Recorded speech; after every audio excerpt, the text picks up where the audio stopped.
Hello, I'm Burt Lancaster. I'm standing on the shore of the Black Sea. Behind me is the city of Novorossiysk, which lies at the foothills of the Caucasus Mountains.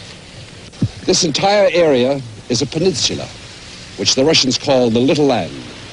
In 1943, it was the southernmost tip of the Soviet front, which extended from here up to the Arctic Sea.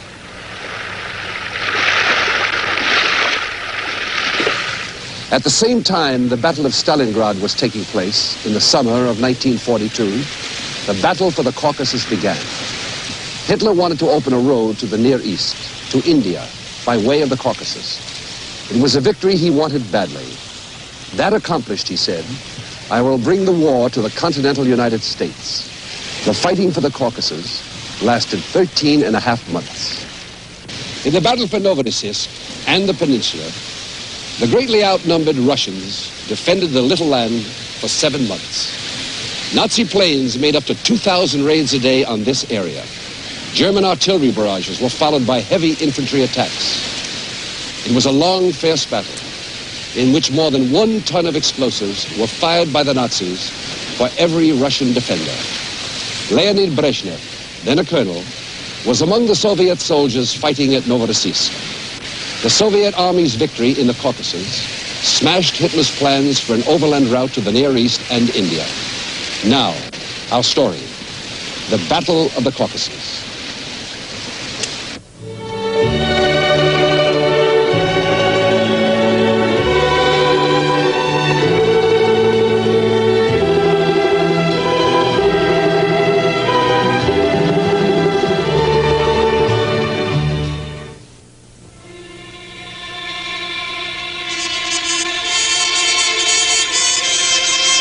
In the summer of 1942, the mountains of the Caucasus were still at peace, bountiful, beautiful.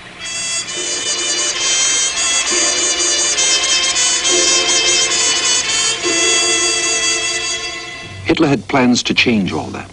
The prize was oil, the rich Soviet fields at Baku, gateway to the Mideast.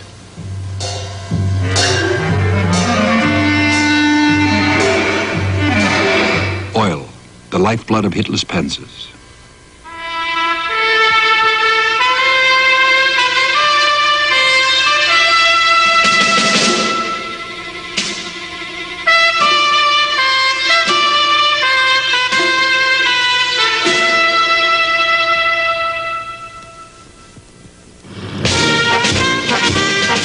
Early in the summer of 1942, the Wehrmacht launched its massive new offensive.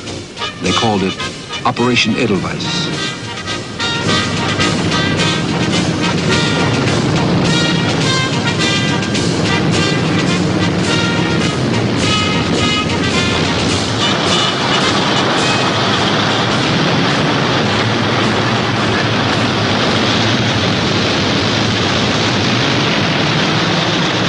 The first target was Rostov-on-Don.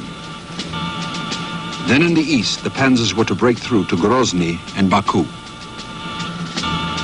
And in the west, Novorossiysk and Tuapse were to be taken, then the coast road into Transcaucasia. In the center, mountain troops were to cross the Caucasus Range. By July 23rd, the Nazis had stormed into Rostov.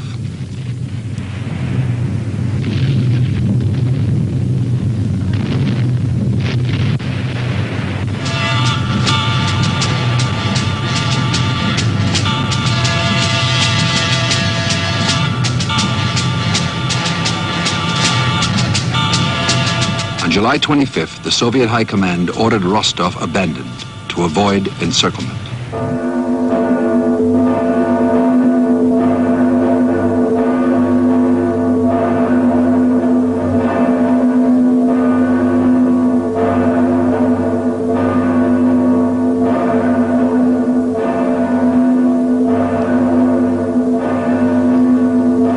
Transcaucasia, new units were forming for what the Soviets knew would be a decisive battle.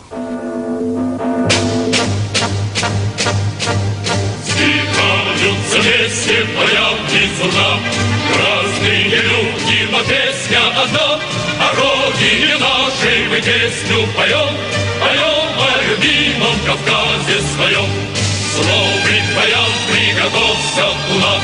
Дорога, однако, не приблизился враг. Слезами и кровью струится Кубань. Товарищ, на битву великую стань.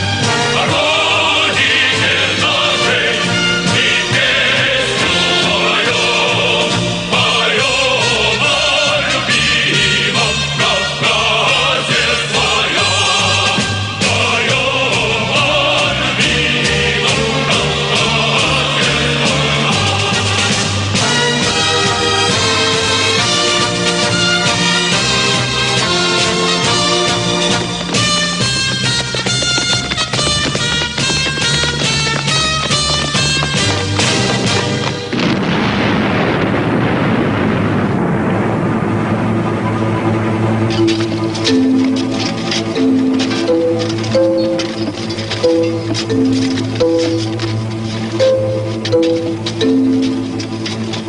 The network of fortifications that ran through the mountains was strengthened.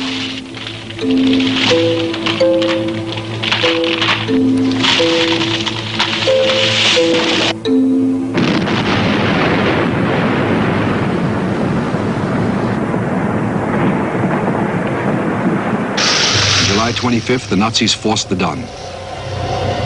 The resistance was stubborn, but unavailing. Nazi Army Group A, led by General von List, now numbered 40 divisions. It was superior to the Soviets by 1.5 to 1 in infantry, 2 to 1 in guns, 8 to 1 in aircraft, 9 to 1 in tanks.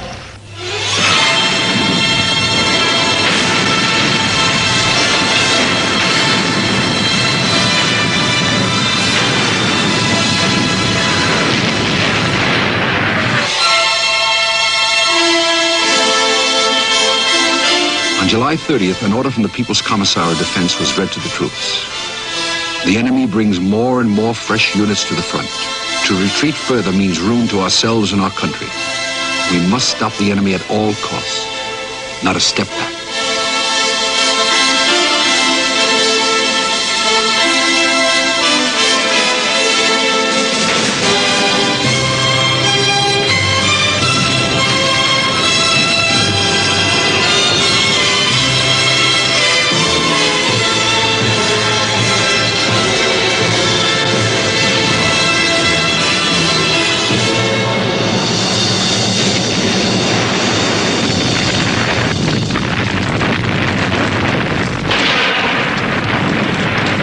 Brutally, the Wehrmacht ground forward towards the oil fields, the great naval bases of the Black Sea, and the mountain bastions.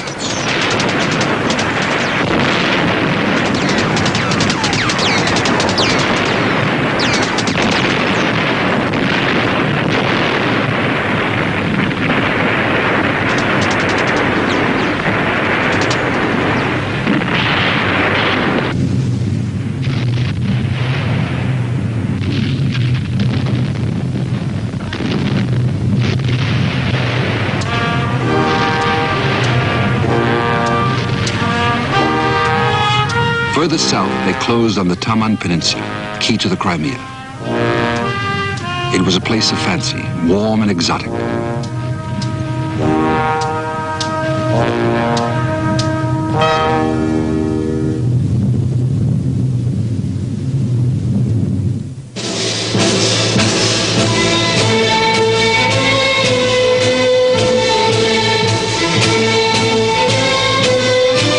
Our strength is in our indissoluble friendship, the message came.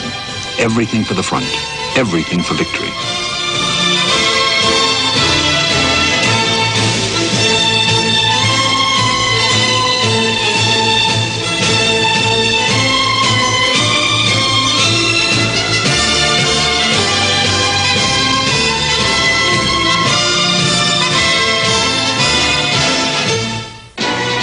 The unknown war will continue in a moment.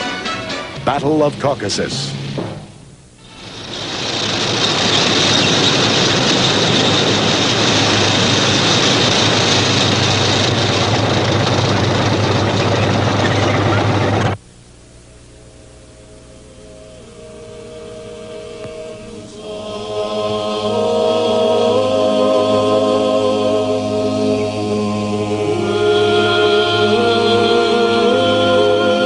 Very soon, the mountains were the front. And victory would depend on the resolution of those who lived and fought in them.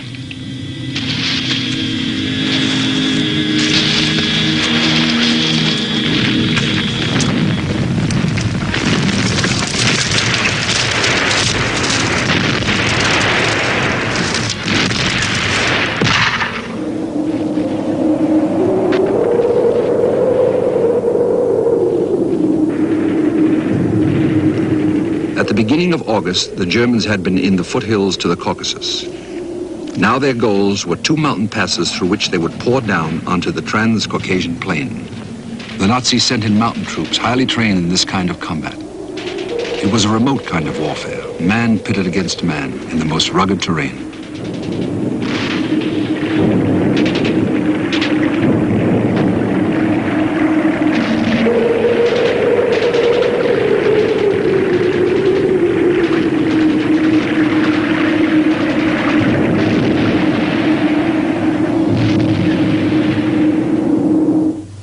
They planted their twisted cross atop Mount Elbrus, highest peak in the range.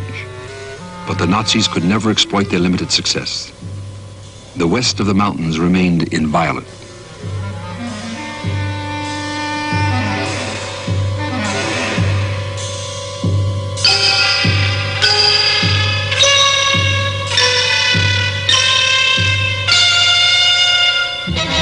Thwarted, the Nazis intensified their efforts to take the Black Sea naval bases to the south. Prime among these was Novorossiysk. It was to become the key city in the battle for the Caucasus. Novorossiysk would be bitterly contested.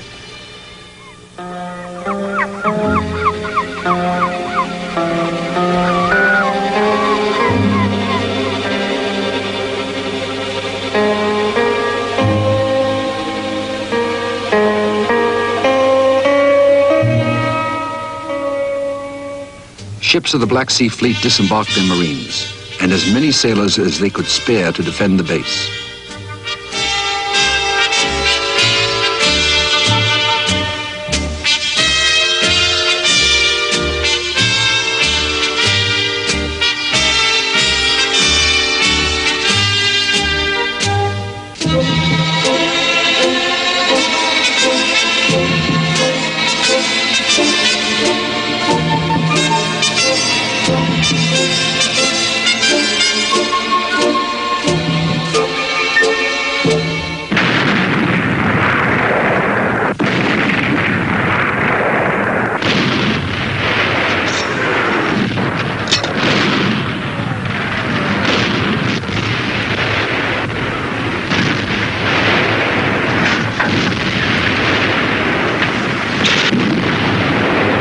The fighting was extremely heavy. On September 6th, the Nazis cracked a way in. They took the naval facilities and half the city.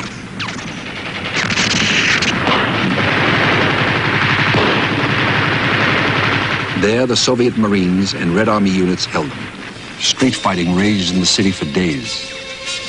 The Soviets turned the tide at the Atola cement factory. It was here that the Nazis were stopped.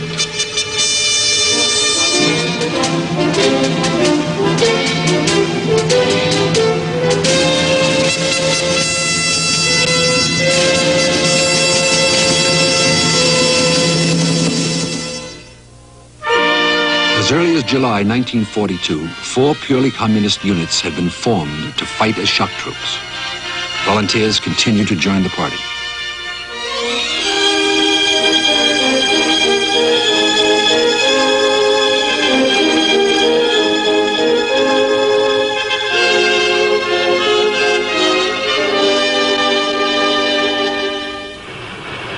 One of the critical sectors where these party members were sent was at Tuapse. 3 times the Germans tried and failed to take it.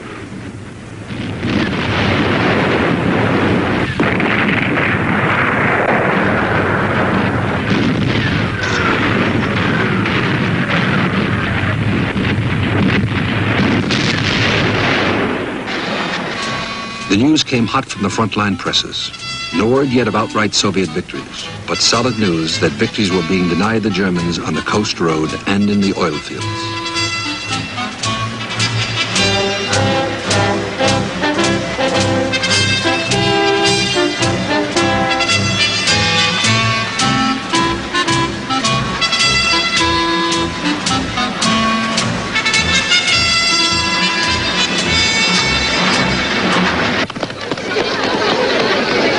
Russians, Ukrainians, Kazakhs, Georgians, Belarusians. All were welcome in the mountain villages.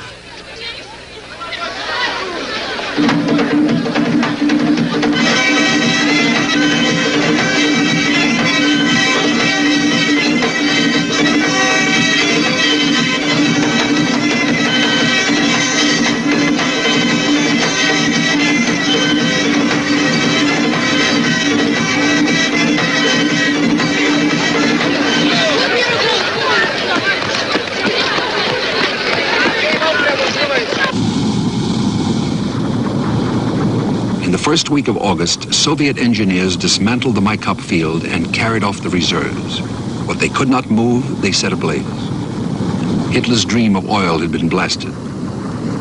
The Germans arrived at Maikop on August 9th. Too late. They'd been counting on that fuel for their panzers.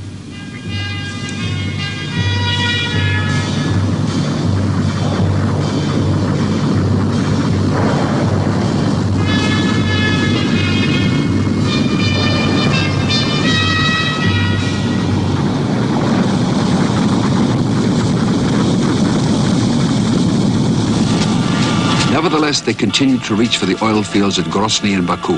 At the end of October, they made a run for Ordzhonikidze.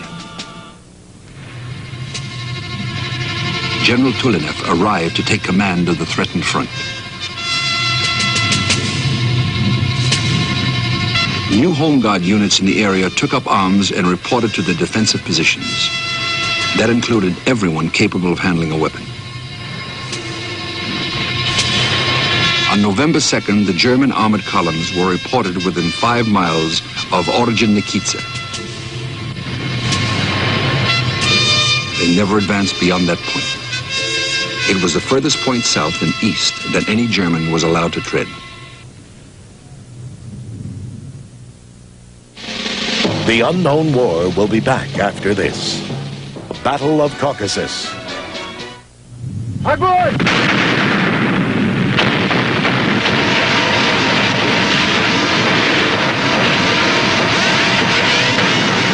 On November 5th, the defenders of Ordzhonikidze launched their successful counterattack.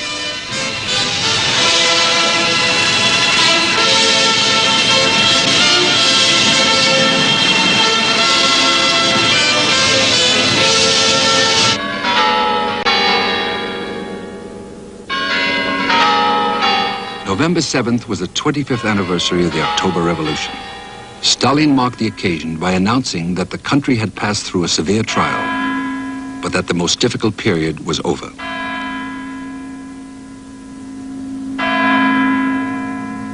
While Stalin spoke, the inferno of Stalingrad still burned. What he could not disclose was that the Soviet counteroffensive at Stalingrad had already been planned.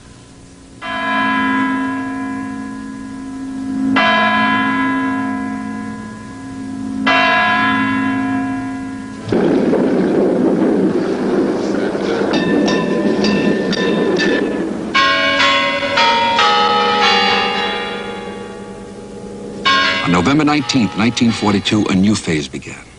The counteroffensive at Stalingrad was launched.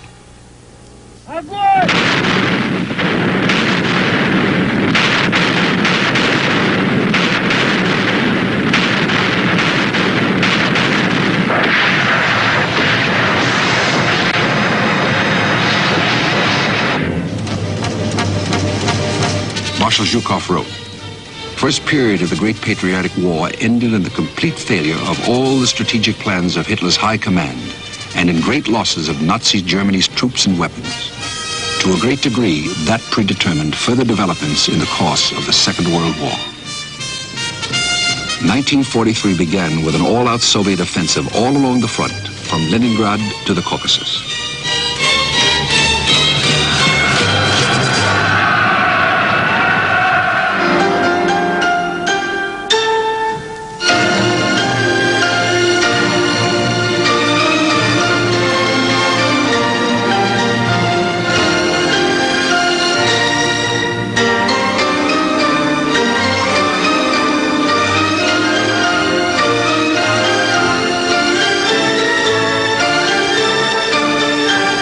The Germans had been driven back, the population could return.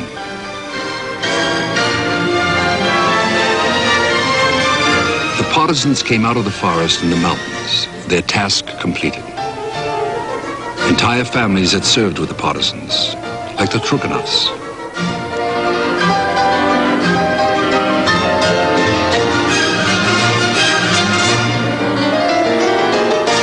Now they reclaim their birthright.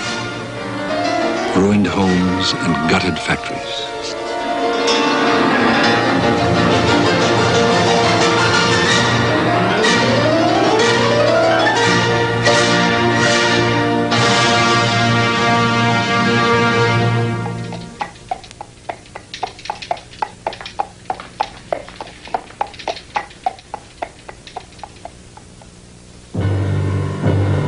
Where the Nazis remained, there was universal horror.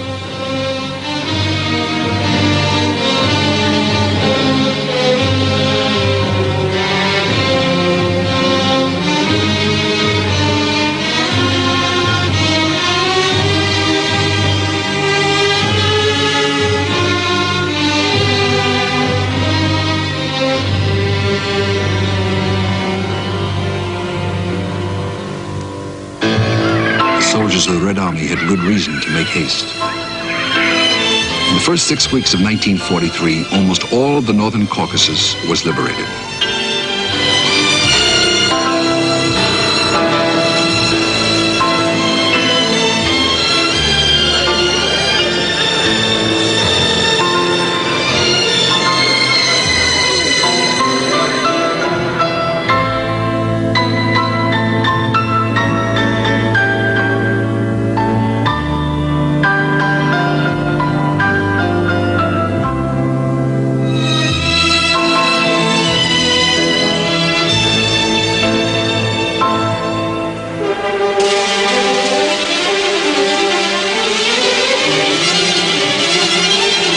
Atop Mount Elbrus, on February 17th, the red flag marked the victory.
What remained was the liberation of the rest of the Caucasus from the 400,000 Germans who were still there.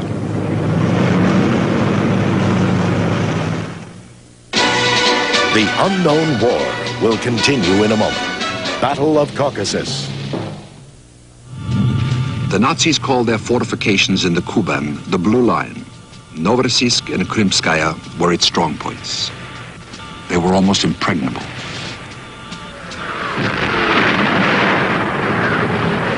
Hitler had ordered that the Kuban bridgehead be held at all costs.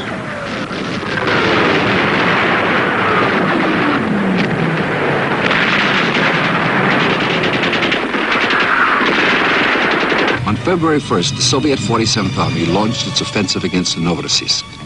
In addition, 2 seaborne landings gained a foothold behind the German lines at a place later named Malaya Zemlya, the Little Land. Most of these men were wiped out, but Major Caesar Kunyakov led 900 of them to the Mishaka Mountain, where they fought off massive German attacks.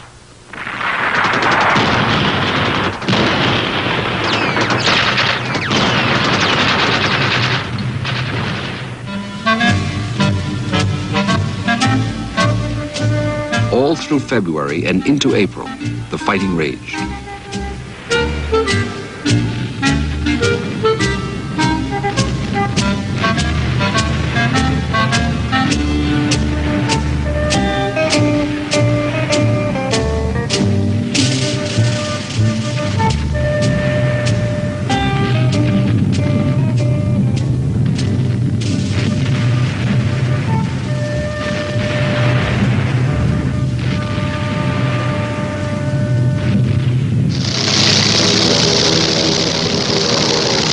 On April 17th, the Nazis launched Operation Neptune to throw the defenders of the little land into the sea.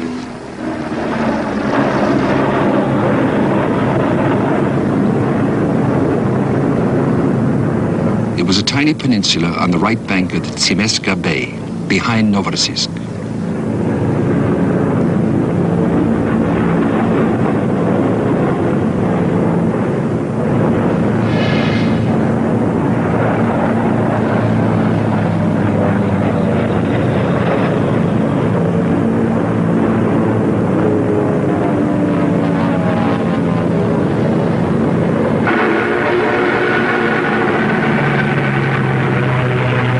Nazi formations of 60 aircraft at a time screamed over the little land.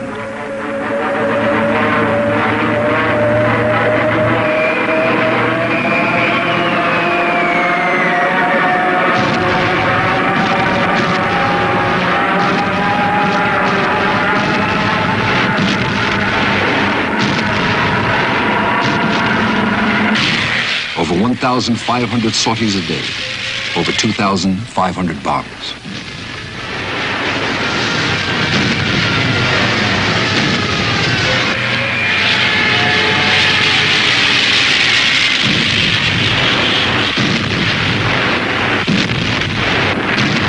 Four German divisions were committed.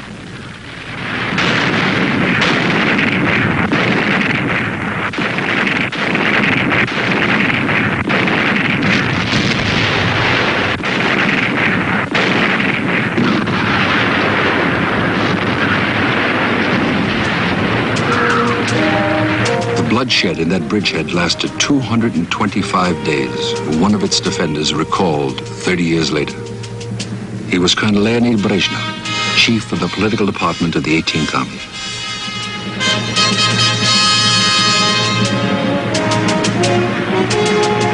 We had the Black Sea behind us and the enemy in front, Brezhnev recalled. It was with particular viciousness that the Nazis attempted to throw us into the sea off Malaya Zemlya.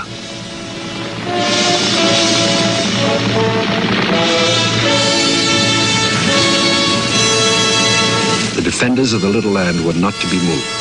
Hitler's Operation Neptune failed.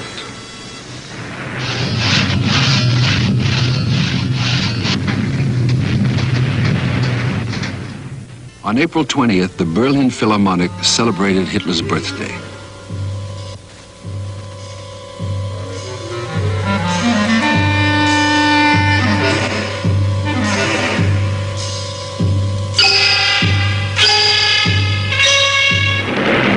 In the Taman Peninsula, the Soviets were beginning their major efforts to wipe out the Nazis.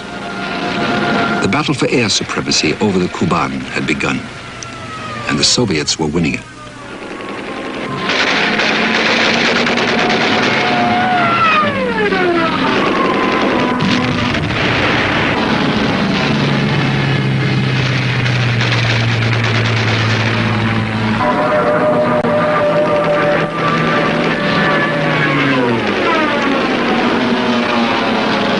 They claimed a total of 1,100 Nazi planes destroyed.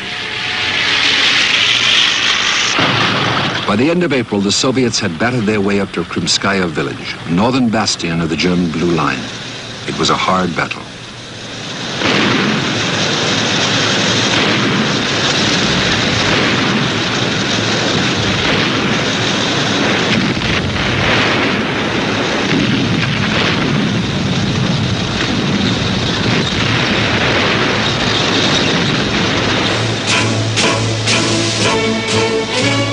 On May 5th, the people of Krimskaya once more saw the light of day.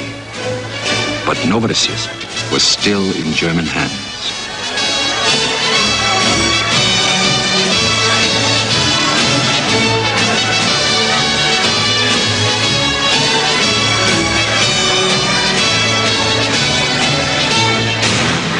The savage fighting in the Kuban had far-reaching results. It drew in more and more German reinforcements, troops that might have made the difference elsewhere.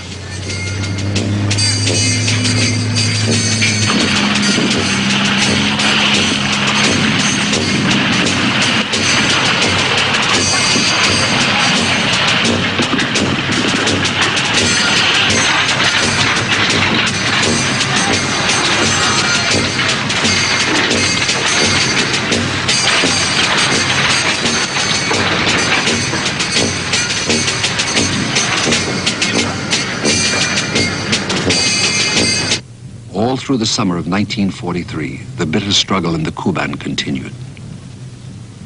Reconnaissance and raiding parties operated all along the Black Sea coast, probing the German defenses. All identification must be left behind.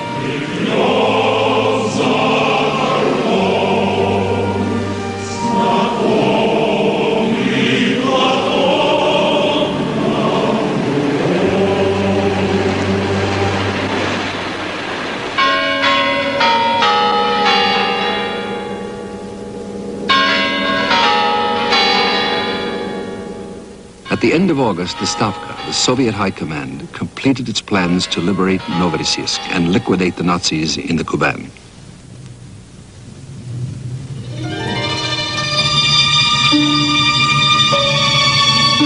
Marshal Timoshenko was to represent the Stavka.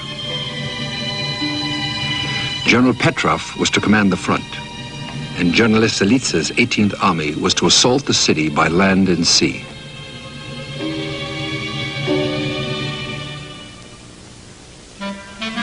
The Germans had made every building a strong point. They had laid minefields everywhere. It was deceptively peaceful.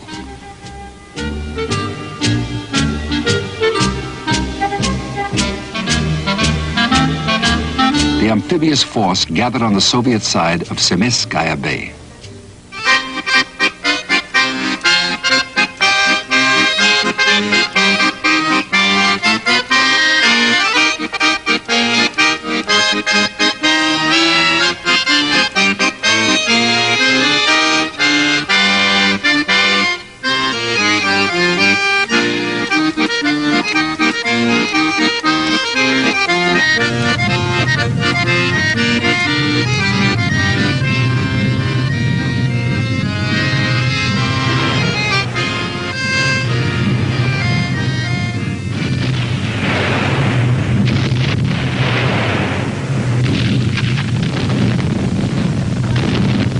Admiral Holostikhov commanded the seaborne assault. His ships waited for H hour. It came in the night.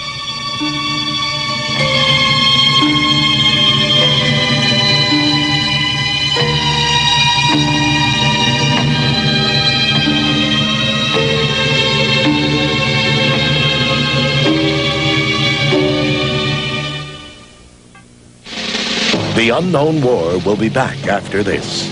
This is... Огонь!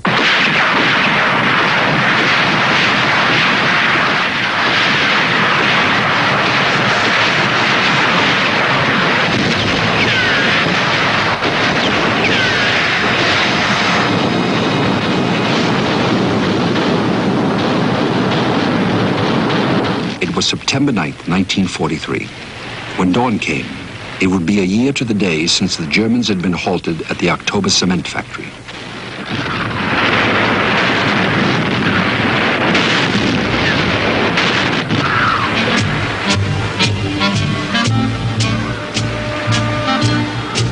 The seaborne attack lanced straight across the bay, heading for 3 separate landing points at the seaward edge of Novorossiysk itself.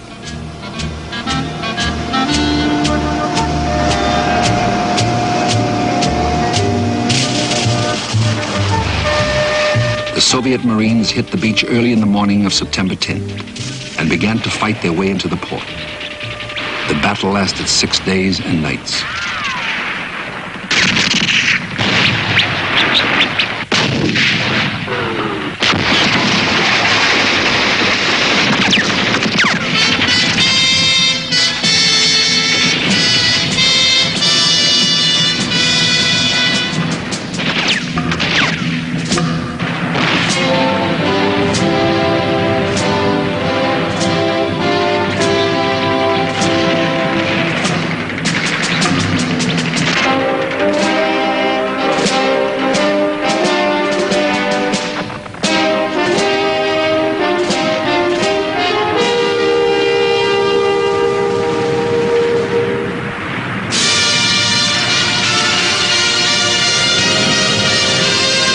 On September 15th, the Nazis began to abandon their blue line and quit Novorossiysk. Novorossiysk had been the last of the Black Sea ports to fall into German hands.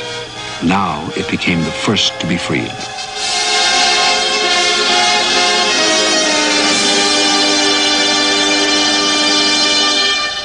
The trickle of prisoners became a stream. The Nazis had expected to end the war in Novorossiysk, and many had.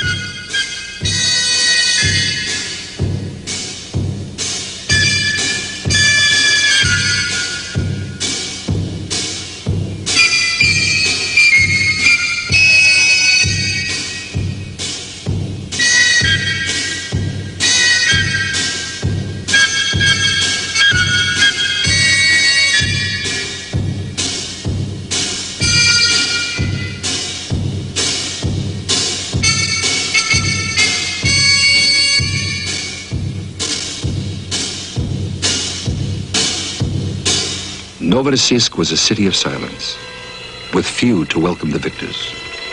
The Nazis had shot, tortured to death, or deported into slavery almost all of its population.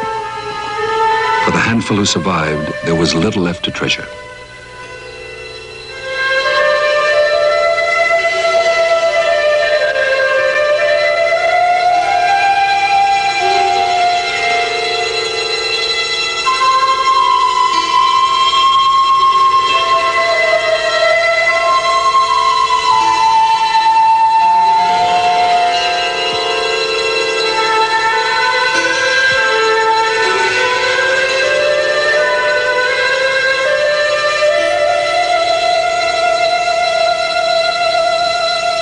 The Soviet press compared the terrible ordeal of Novorossiysk with that of Stalingrad.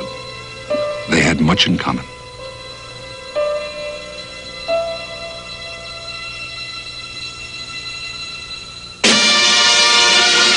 Now the Little Land was once more a part of the mainland.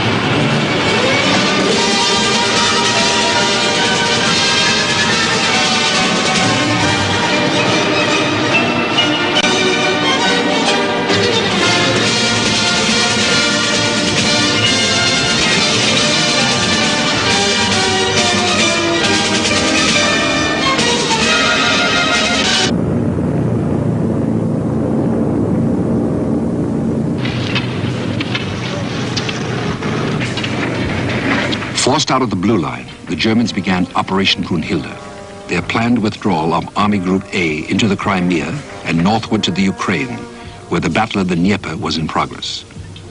The Soviets made arrangements to disrupt Operation Brunhilde.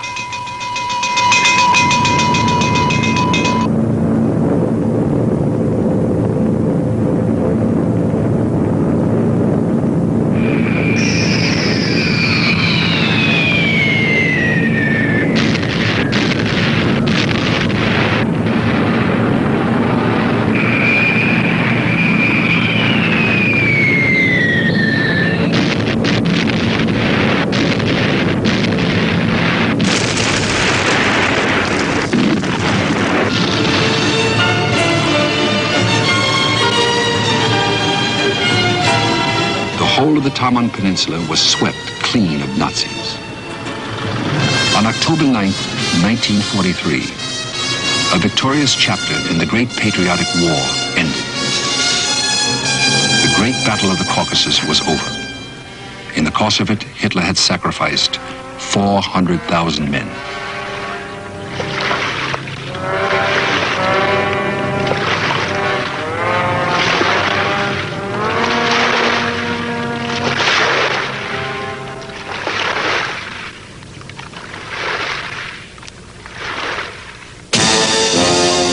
It had been a great victory for these, and they were the heroes of the unknown war.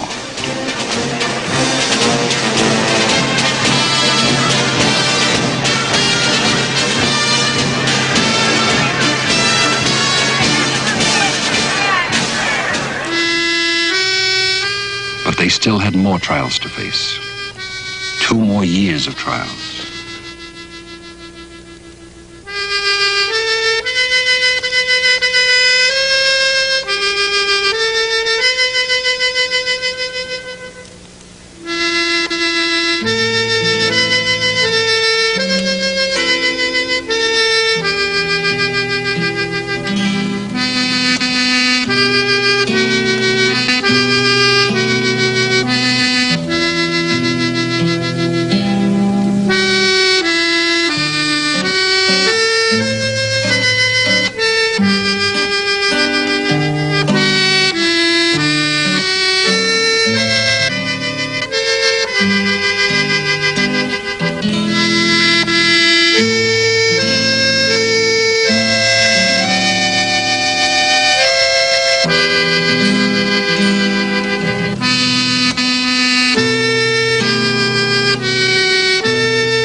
Time has been gentle with the ravaged shores of the Black Sea.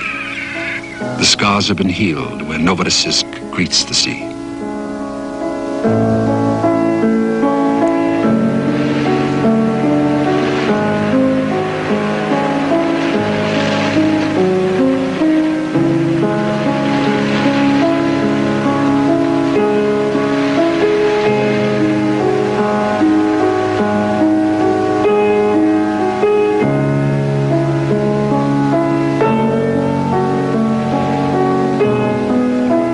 Leonid Brezhnev, sometime colonel in the 18th Soviet Army in Malaya Zemlya, the little land, recalls.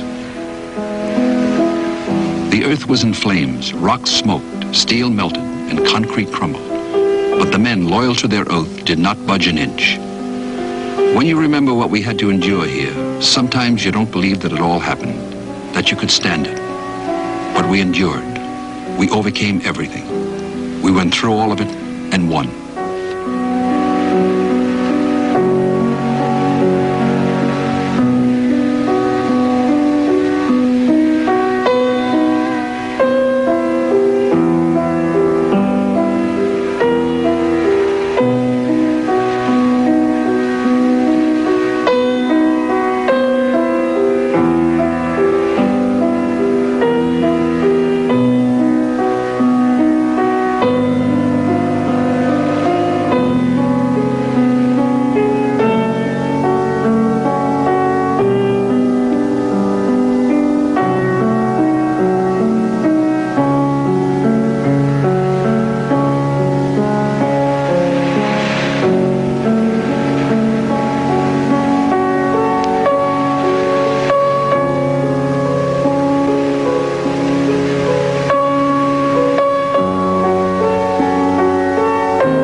Our next story, the liberation of the Ukraine.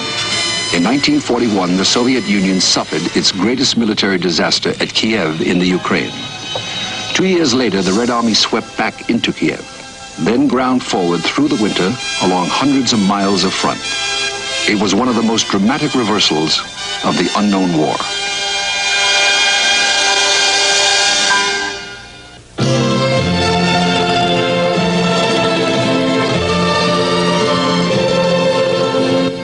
Tomorrow on Kingdom of the Sun, female-dominated families of mongoose protect themselves from attackers with unique communication. Wednesday, from primitive telegraphs to modern-day radar and lasers, electronics evolve into complex weapons on America at War. Now stay tuned for Crack Doctors on A&E Premieres. Next.